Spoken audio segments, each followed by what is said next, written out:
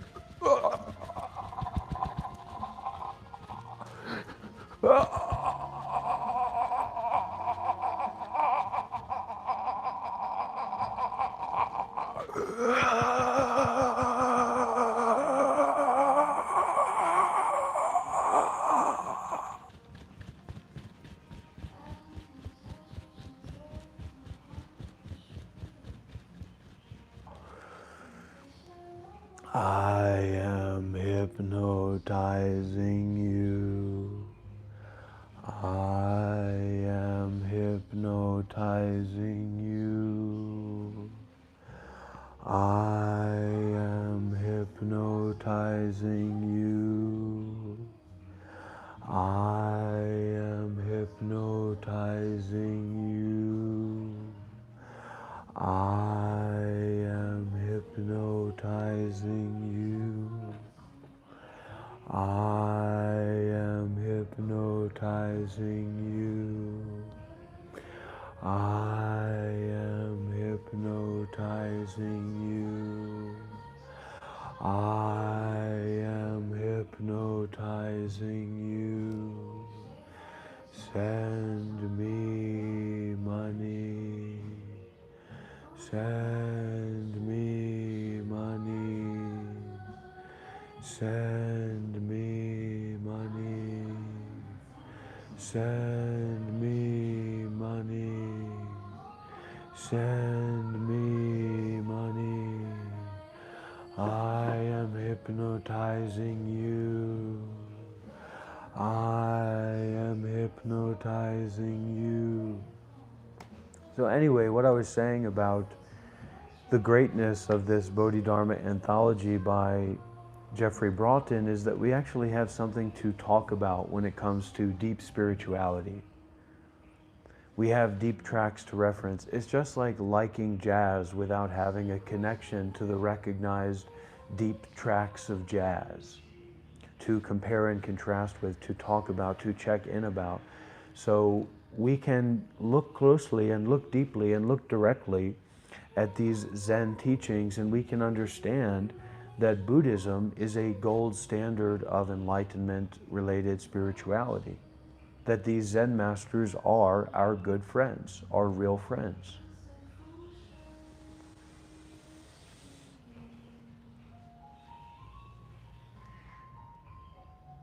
Just going to check the PayPal here and see if that worked or not. Well, it did not work. Try again next time, as they say.